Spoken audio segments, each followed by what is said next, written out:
আল্লাহ রাসূল বললেন মান তাশাব্বাহা বিকওমিন ফাহুয়া মিন। আল্লাহ রাসূল বললেন কিয়ামতের ময়দানে যার সঙ্গে মহব্বতটা আপনার হয়ে যাবে, কিয়ামতের ময়দানে তার সঙ্গে কিন্তু আপনার হাসর নাসর হবে। আমার ভাইরা, এখন যদি আপনি লক্ষ্য করে দেখেন, আপনার সম্পর্কটা যদি বিজাতীয় সাংস্কৃতিক ইহুদি নাস্তিকদের সঙ্গে হয়ে যায়, আপনার স্থান কোথায় হবে? একটু সবাই বলেন তো, ইহুদি যারা তারা কি জান্নাতে যাবে? নাস্তিক যারা তারা কি জান্নাতে যাবে? হিন্দু যারা তারা কি জান্নাতে যাবে? তারা জান্নাতে যাবে না। আল্লাহ রাসূল বললেন মান তাশাব্বাহা বিকওমিন ফাহুয়া মিন। যার সঙ্গে মহব্বত তোমার হয়ে যাবে, যার সংস্কৃতিটা তুমি ধারণ করবে, কিয়ামতের ময়দানে তার সঙ্গেই কিন্তু তোমাকে উঠতে হবে। সম্মানিত উপস্থিত বৃন্দ, মুসল্লি কেরাম, আমি গত সপ্তাহে আপনাদের সামনে একটি বিষয় নিয়ে আলোচনা করতেছিলাম। বর্তমান জামানায় আমরা যারা চলে এসেছি, চারিদিকে ফিতনা। ডানে তাকাবেন ফিতনা, বামে তাকাবেন ফিতনা, চতুর্দিকে সর্বপ্রকার ফিতনা আমাদের জর্জরিত করে রেখেছে। ছোট্ট বাচ্চা থেকে শুরু করে বৃদ্ধ পর্যন্ত সকলেই আজকাল আমরা এক একজন এক এক রকম ফিতনার মধ্যে আমরা জড়িত হয়ে আছি। যদি বলেন হুজুর ছোট বাচ্চারা কিভাবে ফিতনার মধ্যে জড়িয়ে আছে, ছোট বাচ্চাদের দেখবেন মোবাইলের মধ্যে আসক্ত হয়ে ফিতনায় জড়িয়ে আছে না নাই? মুরব্বীরা ফিতনায় জড়িত আছে, যুবকদের কথা তো বলাই যায় না। এত পরিমাণ ফিতনার মধ্যে আমরা জর্জরিত হয়ে আছি। এই ফিতনা থেকে আমাদের সকলকে দূরে থাকতে হবে, ফিতনা থেকে আমাদের বাঁচতে হবে। আমি বলছিলাম বর্তমান সমাজে, বর্তমান জামানায়, এই বর্তমান সমাজ ধ্বংস হওয়ার মৌলিক 6টা কারণ, মৌলিক 6টা কারণ নিয়ে আমি আপনাদের সামনে আলোচনা করছিলাম। তার মধ্যে 3টা বিষয় নিয়ে আলোচনা আমি গত সপ্তাহে করছিলাম। 3টা বিষয়ের প্রথম, যে সমাজ নষ্ট হচ্ছে তার প্রথম কারণ ছিল এই সমাজের মধ্যে মদ এবং জুয়া, এইটা বৃদ্ধি পেয়েছে। এইটাই আজকের যুব সমাজ বেশি আকৃষ্ট হয়ে গিয়েছে। এই কারণে আজকের সমাজ অধঃপতনের দিকে, নষ্টের দিকে চলে যাচ্ছে। 2 নাম্বার বলছিলাম শিক্ষা ব্যবস্থা। আল্লাহর শিক্ষা ব্যবস্থা আমাদের অন্তরে নেই, আল্লাহর কোরআন আমাদের অন্তরে নেই। দুনিয়াবী সব শিক্ষায় আমরা শিক্ষিত হয়েছি, কোরআনের শিক্ষা আমরা অর্জন করতে পারি নাই। এই কারণে আজকের সমাজটা অধঃপতনের দিকে যাচ্ছে। 3 নাম্বার অসৎ সঙ্গের সঙ্গে আমরা সম্পৃক্ত হয়ে গিয়েছি। আমি বলেছিলাম 3 নাম্বার যে বৈশিষ্ট্যটা সমাজ নষ্ট হওয়ার, সেটা হচ্ছে সম্পর্ক আমরা করেছি অসৎ মানুষের সঙ্গে, অসৎ সঙ্গ নিয়েছি। এই 3টা বিষয় আমি গত সপ্তাহে আলোচনা করছিলাম। আল্লাহ যদি তৌফিক দেন, আজকে আরো 3টা বিষয় আপনাদের সামনে আলোচনা করব। সকলে বলুন আমিন। এখনো পর্যন্ত যারা বাহিরে আছে, মসজিদে আসার জন্য প্রস্তুতি গ্রহণ করছে, আল্লাহ রাব্বুল আলামিন যেন সকলকে মসজিদ পর্যন্ত এসে আল্লাহর খাঁটি বান্দা হিসেবে কবুল করেন। সকলে বলুন আমিন। সম্মানিত ভাইরা, 4 নাম্বার যেই কারণে আজকের সমাজ নষ্ট হয়ে আছে, এই 4 নাম্বার কারণটা হচ্ছে আমাদের সমাজের মধ্যে মানুষগুলো বিজাতীয় সংস্কৃতি ধারণ করেছে। কি সংস্কৃতি বলেন? বিজাতীয় সংস্কৃতি। বিজাতীয় সংস্কৃতিকে আমরা আমাদের অন্তরের মধ্যে ধারণ করে নিয়েছি। রাসূলুল্লাহ সংস্কৃতি আমরা অন্তরে ধারণ করি নাই। আল্লাহ যে ধর্ম আমাদের দিয়েছে, এই ধর্মটা আমরা পালন করতে পারি নাই। আমরা বিজাতীয় ইহুদি, নাস্তিক, খ্রিস্টানদের সংস্কৃতি, তাদের পোশাক, তাদের ব্যবহার, তাদের আখলাক, তাদের সবকিছু আমরা আমাদের ভিতর ধারণ করে রেখেছি। কি রেখি নাই? বলেন। বিজাতীয় সংস্কৃতি সব আমাদের ভিতর।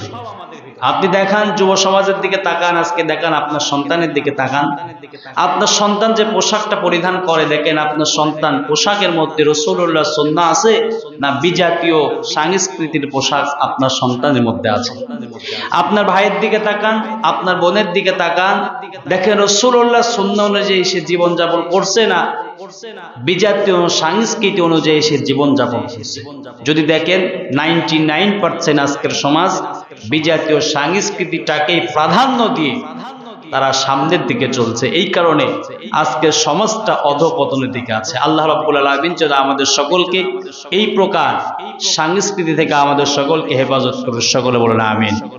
সম্মানিত ভাইরা আমার, আল্লাহ রাব্বুল আলামিন কোরআনুল কারীমের মধ্যে বলেন ولا تركنوا إلى الذين ظلموا فتمسكم النار وما لكم من دون الله من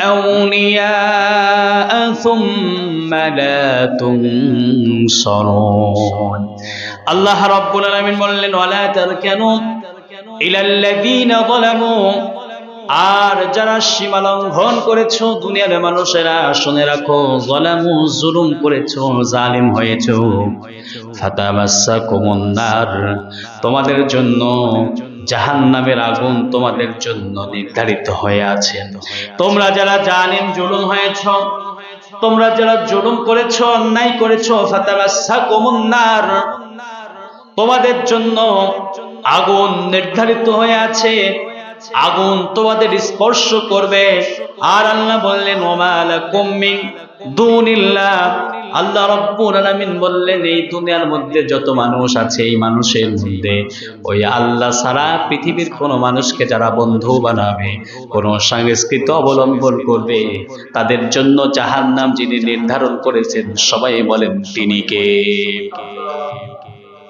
আজকে আমরা আল্লাহকে আমাদের অভিভাবক হিসেবে মানতে পারি নাই আল্লাহ রাসূলের সংস্কৃতিটা আমরা মানতে পারি নাই আল্লাহ রাব্বুল আলামিন যেখানে বলছেন তোমাদের বন্ধু রূপে আমি আল্লাহকে বানিয়ে নাও ইন্নাল্লাযীনা ক্বালু রাব্বুনাল্লাহ ওই আল্লাহকে এক রব হিসেবে মেনে নাও আমাদের যদি সাংস্কৃতিক পালন করতে হয় সংস্কৃতি পালন করতে হবে রাসূলুল্লাহ সংস্কৃতি আল্লাহ রাব্বুল আলামিন বললেন ওয়ালা তারকানু ইলাল্লাযীনা যালামু জালিম হয়ো না অগ্নি তোমাদের জন্য নির্ধারিত হয়ে আছে আল্লাহ রাসূল বললেন মান তাশাব্বাহা বিকওমিন ফাহুয়া মিন আল্লাহ রাসূল বললেন কিয়ামতের ময়দানে যার সঙ্গে মহব্বতটা আপনার হয়ে যাবে কিয়ামতের ময়দানে তার সঙ্গে কিন্তু আপনার হাসর নাসর হবে আমার ভাইরা এখন যদি আপনি লক্ষ্য করে দেখেন আপনার সম্পর্কটা যদি বিজাতীয় সংস্কৃতি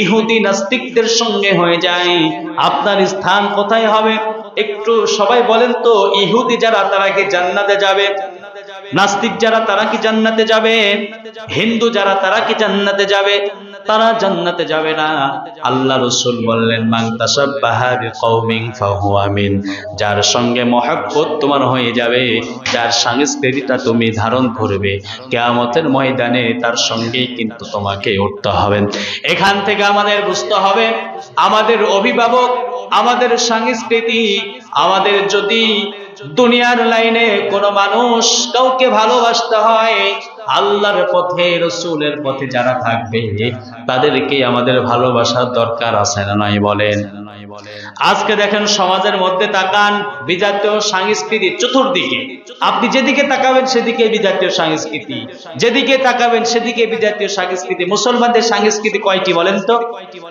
দুইটা মুসলমানদের সবচেয়ে বড় সাংস্কৃতিক দুইটা একটা ঈদুল ফিতর একটা ঈদুল আজহা আজকে আমরা মুসলমান এই সংস্কৃতি বাদ দিয়ে কত সংস্কৃতি আমরা আমাদের অন্তরে ধারণ করেছি এই যে আগামীকালকে একটা সংস্কৃতি আসছে আমাদের সামনে আজ কত তারিখ 13 তারিখ আগামীকালকে আসছে কি 14 তারিখ 14ই ফেব্রুয়ারি মুরব্বী যারা আছে তারা না বুঝলেও মুরব্বী ছেলেরা বুঝে যে 14ই ফেব্রুয়ারি কি দিবস আমি বলি বিশ্ব বেহায়া দিবস কি দিবস বলেন বিশ্ব বেহায়া দিবস আমরা বলি বিশ্ব ভালোবাসা দিবস এই দিবস বলে মুসলমানদের কোন দিবস থাকতে পারে না ভাইরা আমার যে দিবসটা আজকে আমাদের বাংলাদেশের মধ্যে পালন করা হয় আগামীকালকে পালন করা হবে এটা পশ্চিমা সংস্কৃতির একটা উৎসব যে উৎসবের নাম দেওয়া হয়েছে ভ্যালেন্টাইন্স ডে কি ডে বলেন আচ্ছা আমার কথা একটু উত্তর দিবেন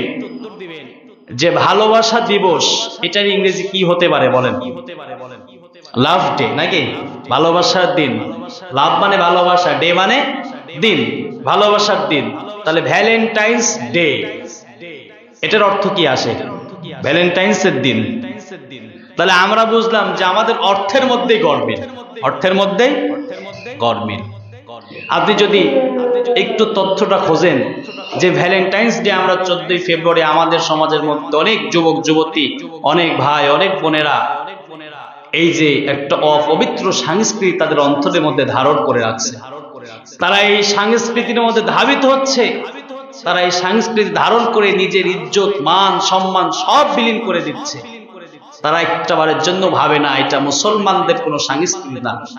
যে ভ্যালেন্টাইন্স ডে আমাদের সমাজের মধ্যে পালন করা হয় এটা মুসলমানদের কোনো ঐতিহ্য না, এটা বিশ্ব বেহায়াপনার একটি দিন। এই ভ্যালেন্টাইন্স ডে কোথা থেকে আসলো? ইতিহাসের মধ্যে আসছে যে এইটা আজ থেকে প্রায় শত শত বছর আগে 269 খ্রিস্টাব্দের একটি ঘটনা। যে সময় তৎকালীন রোম সম্রাট বাদশাহ ক্লাডিয়াসের আমলে একজন চিকিৎসা বিজ্ঞানী ছিল, একজন চিকিৎসক ছিল যার নাম ছিল ভ্যালেন্টাইন্স, যিনি তাকে জেলখানার মধ্যে এই রোম সম্রাট আটকে রাখলেন। যে ইতিহাসের মধ্যে এসেছে যে তাকে যখন জেলখানার মধ্যে আটকে রাখা হলো ওই সমাজের অপরাধ করার কারণে, তখন এই ছেলেটা ওই জেলের মধ্যে একটা মেয়ের সঙ্গে তার ভালোবাসার সম্পর্ক হয়ে গেল। সে চিকিৎসক ছিল, একটা অন্ধ মেয়ের চিকিৎসা করতে করতে সেই মেয়েটার সঙ্গে তার সম্পর্ক হয়ে গেল। এক পর্যায়ে জানাজানি হয়ে গেল। তৎকালীন জামানায় এই বাদশাহ ক্লাডিয়াস তাকে মৃত্যুদণ্ড দিল। যে দিনটা মৃত্যুদণ্ড দিয়েছিল ওই দিনটা ছিল 14ই ফেব্রুয়ারি। ওই দিনটা কি ছিল? 14ই ফেব্রুয়ারি। তৎকালীন যুগে তখন থেকে শুরু করে তারপরে প্রায় 200 বছর 150 বছর পরে 496 সালে 496 খ্রিস্টাব্দে এই প্রথম জুলিয়াস ভ্যালেন্টাইন্স ডে স্মরণে 14ই ফেব্রুয়ারি ভ্যালেন্টাইন্স ডে ঘোষণা করলো খ্রিস্টানরা। কারা ঘোষণা করলো? কোন মুসলমান না খ্রিস্টান? আমরা কি মুসলমান না খ্রিস্টান বলেন? আমরা মুসলমান, কিন্তু এই দিবসটা চালু করলো কে? খ্রিস্টান। এইভাবে হতে হতে থাকতে থাকতে গোটা পৃথিবীর মধ্যে কম বেশি ছড়িয়ে পড়লো। এই বাংলাদেশের মধ্যে 1990 সালের পরে 1993 কি 92-93 সালের মধ্যে বাংলাদেশের একটা পত্রিকা আছে, যাই দিন নামক একটা পত্রিকা আছে। আপনারা সকলেই পত্রিকাটা চেনেন।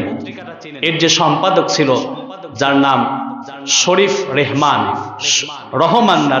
যার নাম, এই ব্যক্তি সর্বপ্রথম এই বাংলাদেশের মধ্যে এই অপসংস্কৃতি, এই ভ্যালেন্টাইন্স ডে এই দিনটা এই বাংলাদেশের মধ্যে নিয়ে আসলেন। আস্তে আস্তে আস্তে আস্তে বাংলাদেশের অলিতে গলিতে সব জায়গায় এই ভ্যালেন্টাইন্স ডে প্রচলিত হয়ে গেল। দেখা যায় 14ই ফেব্রুয়ারি আসে যখন আমাদের দেশের মধ্যে হাজার হাজার লক্ষ লক্ষ মেয়েরা তাদের ইজ্জত গুলো নষ্ট করে ফেলে। এরকম নজির আমরা দেখছি না বলেন? এর জন্য বিজাতীয় কোন সংস্কৃতি মুসলমানদের সংস্কৃতি হতে পারে না। এই সংস্কৃতি থেকে আমাদের ফিরে আসতে হবে। আমরা মুসলমান, আমাদের সংস্কৃতি থাকবে আল্লাহ রসুলের দেয়া সংস্কৃতি। আমরা মুসলমান, আমাদের সংস্কৃতি থাকবে আল্লাহ যে সংস্কৃতি আমাদের দিয়েছে, যে উৎসব আমাদের দিয়েছে। সামনে রোজা আসছে, রোজার উৎসব আমাদের দিয়েছে। সামনে ঈদ আসছে, ঈদের উৎসব আমাদের দিয়েছে। আমরা মুসলমান, আমাদের জন্য 14ই ফেব্রুয়ারি ভালোবাসা দিবস নামক এই বিশ্ব বেহায়াপনা দিবস আমাদের সন্তানদের করতে দেওয়া যাবে না। সন্তানগুলোকে বের হতে দিবেন না। এই দিন কারো ক্লাস থাকে না, কোনো প্রাইভেট থাকে না, সব ছুটি। কোনো সন্তানকে এই দিন বের হতে দিবেন না। আল্লাহ আমাদের সকলকে এই গজব থেকে হেফাজত করুক। সকলে বলুন আমিন। আমার ভাইরা, বর্তমান সমাজ অধপতনের যে 4 নাম্বার কারণ, বর্তমান সমাজের মানুষগুলো বিজাতীয় সব সংস্কৃতিটাকে তার জীবনের সঙ্গে ধারণ করে নিয়েছে। সব জায়গায় দেখবেন বিজাতীয় সংস্কৃতি। পোশাকের দিকে তাকিয়ে দেখবেন রাসূলুল্লাহর সুন্নাত তার মধ্যে নাই। মুখের দিকে তাকিয়ে দেখবেন দাড়িটা রাসূলুল্লাহর সুন্নাত অনুযায়ী নাই। দাড়িটা যদিও থাকে ওই বিজাতীয় যারা ইহুদি নাস্তিক আছে তাদের কাটিনে দাড়িটা সাইজ করে, চুলটা কাটে। এইরকম আছে না নাই বলেন? অনেক যুবক ভাইদের দেখা যায় চুল কাটে সেই বিজাতীয় সাংস্কৃতিক অনুযায়ী, সেই ইহুদি নাস্তিকদের মতো করে তার চুলের ধরন সে কাটে।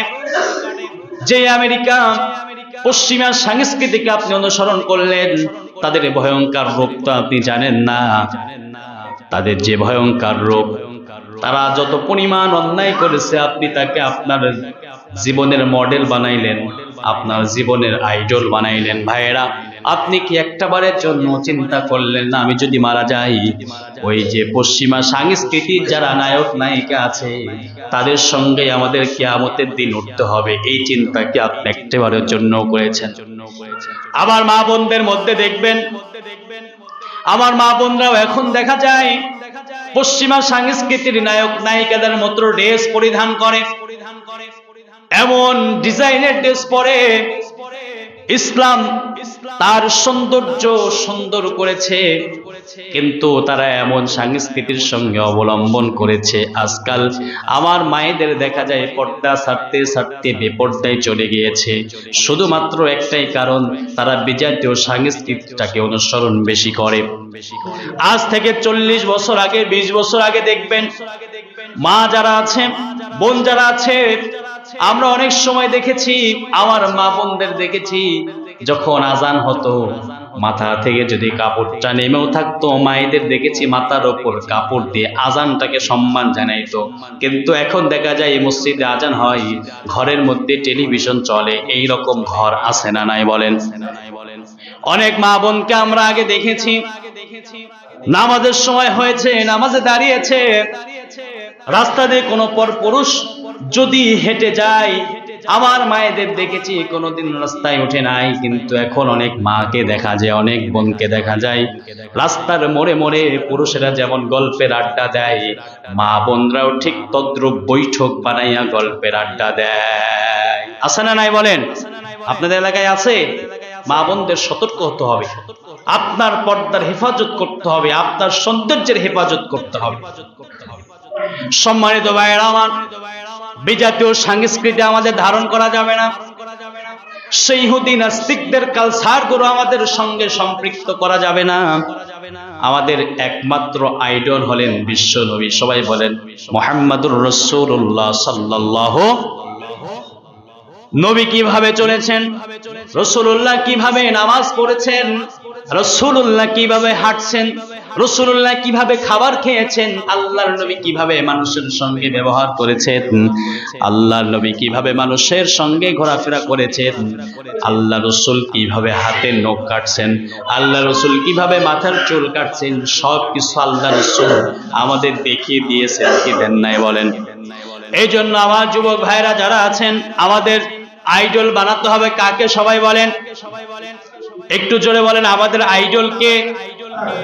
আল্লাহ রাসূল সাল্লাল্লাহু আলাইহি ওয়াসাল্লামকে আমাদের আইডল বানাতে হবে। আল্লাহ রাসূল যেইভাবে চলেছেন আমাদের সেইভাবে চলতে হবে। এই সমাজ ধ্বংসের 5 নাম্বার কারণ, এই সমাজের মধ্যে আকাশ সংস্কৃতি নামক একটি সংস্কৃতি চলে এসেছে। বলবেন হুজুর আকাশ সংস্কৃতি কি? আকাশের দিকে তাকিয়ে দেখেন, আকাশ সংস্কৃতি দেখা যায় না। না, এটা আকাশ সংস্কৃতি না। আপনি ঘরের মধ্যে বসে আছেন, আকাশ সংস্কৃতির মাধ্যমে, ইন্টারনেটের মাধ্যমে আপনার মোবাইলের মধ্যে অশ্লীল ভিডিও আসে কি আসে না? এই বাংলাদেশের মধ্যে প্রায় 13,000-এর উপরে এই পৃথিবীর মধ্যে টিভি চ্যানেল আছে, যে চ্যানেলগুলো আকাশ সংস্কৃতির মাধ্যমে সব জায়গায় পরিবেশন হয়। এই সব চ্যানেলগুলোর মধ্যে দেখবেন অধিকাংশ চ্যানেলগুলোর মধ্যেই বর্তমান জামানায় নারীদের কিভাবে ফিতনায় ফেলতে হয় এইগুলোই বেশি বেশি শেখানো হয়। হয় কি হয় না?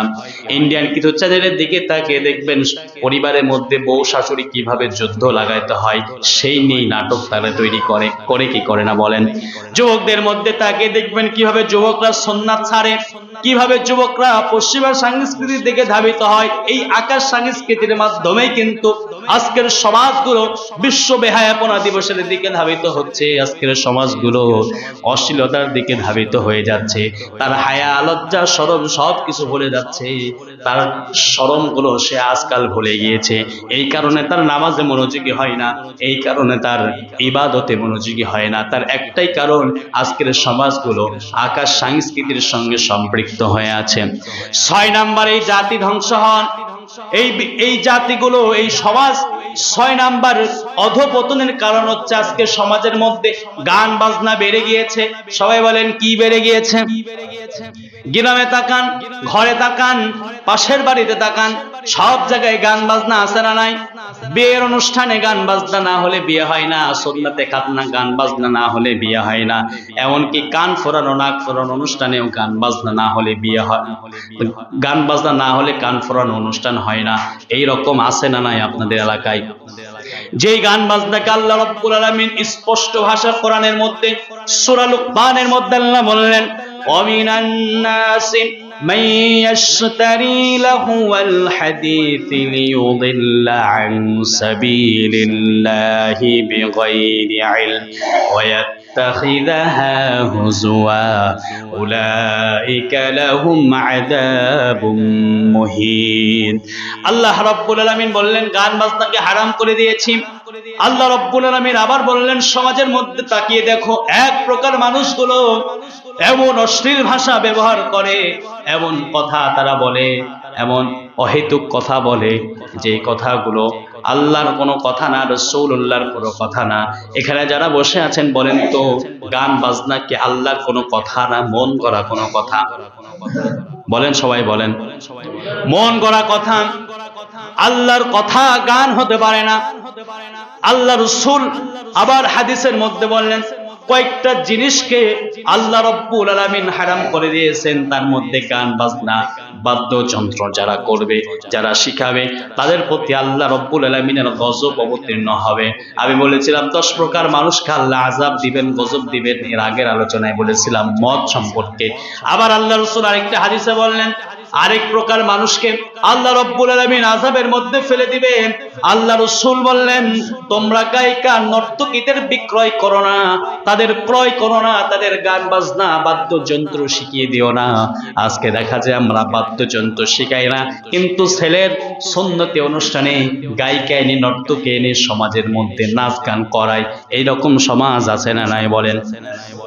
আপনি যেই বিয়েটাকে আল্লাহ রাব্বুল আলামিন হালাল করেছেন, পবিত্র বিয়ের বন্ধন করেছেন, যেই বিয়েটা হবে আল্লাহর নামে, যেই বিয়েটা হবে রাসূলুল্লাহর নামে, যেই বিয়েটার সম্পর্কটা হবে আল্লাহর নাম নিয়ে, কোরআন নিয়ে, ইসলাম নিয়ে আপনার যে বিয়েটা শুরু হবে, কিন্তু দেখা যায় আজকাল সমাজের মধ্যে বিয়ে যখন শুরু হয় বিয়ে আর বিয়ে থাকে না, বিয়ের শুরুটা হয় জিনার মাধ্যমে। কিসের মাধ্যমে বলেন? এই কারণে তো বিয়ের পর সংসার টিকে না, এই কারণে তো বিয়ের পর অশান্তি লেগেই থাকে, কারণ আপনার বিয়েটা হয়েছে অশ্লীলতার মাধ্যমে। বিয়ে হয়েছে কিসের মাধ্যমে? জিনার মাধ্যমে আপনার বিয়ে হয়েছে।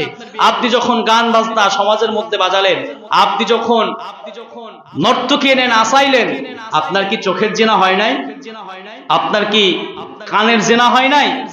আপনি গান বাজনা বাজিয়ে বাজিয়ে আপনি বিয়ে করছেন। ভাই, বিয়ে তো এইভাবে করা আল্লাহর নির্দেশ দেন নাই।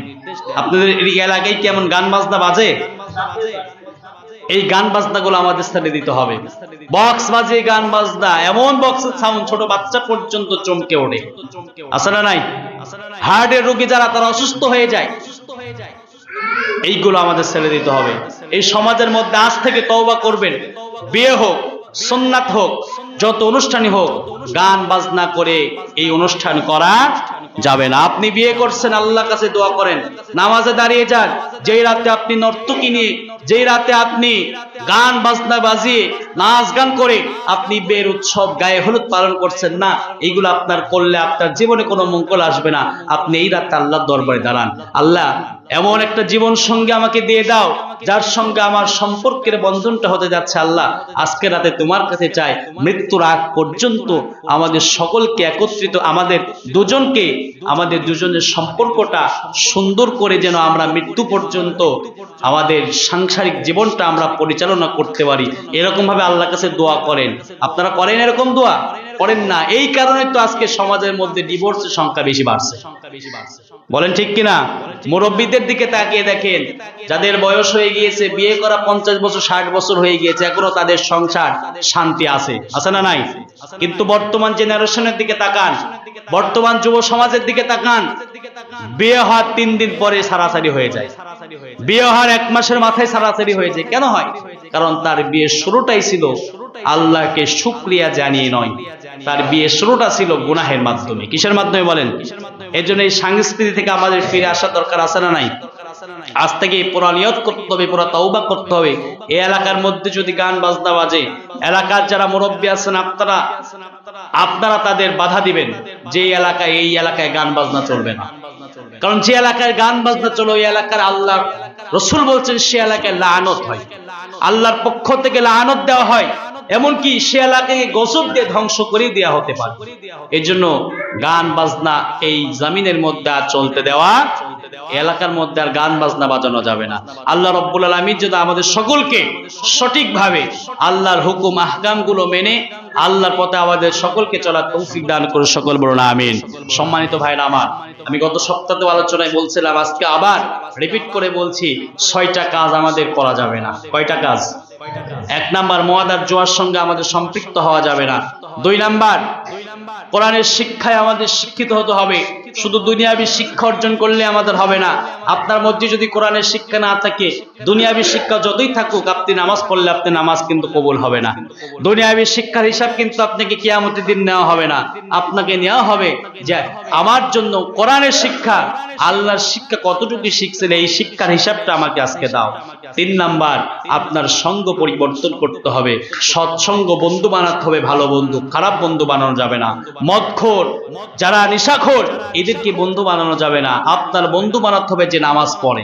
আপনার বন্ধু বানাতে হবে এমন বন্ধু, নামাজের সময় হয়েছে আপনার মনে নেই, বন্ধু আপনার বাড়িতে গিয়ে বলে বন্ধু আজান হয়েছে চল নামাজে যাই, এইরকম বন্ধু আপনার বানাতে হবে। এমন বন্ধু বানিয়েন না যে বন্ধু সিগারেটের 1 মাথা টানে, শেষ মাথা আপনাকে দিয়ে বলে 1 টান দে। এরকম বন্ধু আমাদের ছাড়ার দরকার আছে না নাই বলেন? 3 নাম্বার বললাম সঙ্গ পরিবর্তন করতে হবে।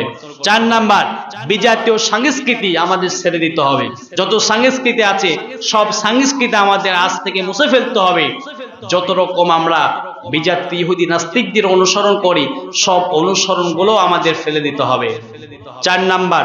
5 নাম্বার, আকাশ সাংস্কৃতিক, যে ইন্টারনেটের মাধ্যমে আমরা আজকে অনেক তথ্য প্রযুক্তির মাধ্যমে আমরা এতদূর পর্যন্ত পৌঁছে গিয়েছি, অনেক সুবিধা পাই।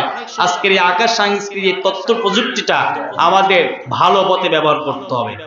এই তথ্য প্রযুক্তির এই প্রযুক্তিটা আমাদের ইসলামের পথে কাজ করতে হবে। এই ইহুদিরা আমাদের বিভিন্ন রকম ভাবে মুসলমানদের ঘায়েল করার জন্য নানামুখী চক্রান্ত যতই করুক, আমরা মুসলমান যদি আমাদের ঈমানটাকে সুন্দর করে এই তথ্য প্রযুক্তির মাধ্যমে ইসলামটাকে আমরা এই সমাজের মধ্যে, কোরআনটাকে আমরা এই সমাজের মধ্যে যদি দাঁড়ে দাঁড়ে পৌঁছে দিতে পারি, এটাই আমাদের জন্য সফলতা হবে। 6 নাম্বার, গান বাজনা আমাদের সমাজে করা যাবে না। আমরা নিজেরাও গান বাজনার সঙ্গে সম্পৃক্ত হব না, এবং আমাদের সমাজের মধ্যেও, আমাদের এলাকার মধ্যেও আজ থেকে আর গান বাজনা করতে দেওয়া যাবে না। ভাইরা আমার, আজ থেকে এই নিয়তগুলো করা যাবে তো, যে এই কাজগুলো আল্লাহ রাব্বুল আলামিন আমাদের সকলকে এই কাজগুলো থেকে হেফাজত করে, সকলে বলুন আমিন। আল্লাহ এবং আল্লাহ রাসূলের দেখানো পথে আমাদের সকলকে পরিচালিত করে, সকলে বলুন আমিন। সামনে রমজান মাস আসছে, একটা বরকতময় মাস আমাদের আসছে। এখন থেকে তওবা করে, এখন থেকে নিয়ত করে এই রমজান মাসের জন্য আমরা ওই আল্লাহর একমাত্র খাঁটি বান্দা হিসেবে ওই আল্লাহর কাছে যেন আমরা ফিরে যাইতে পারি। আল্লাহ রাব্বুল আলামিন আমাদের সকলকে সেই তৌফিক দান করুন, সকলে বলুন আমিন। ওয়া আখিরু দাওয়ানা আলহামদুলিল্লাহি রাব্বিল আলামিন।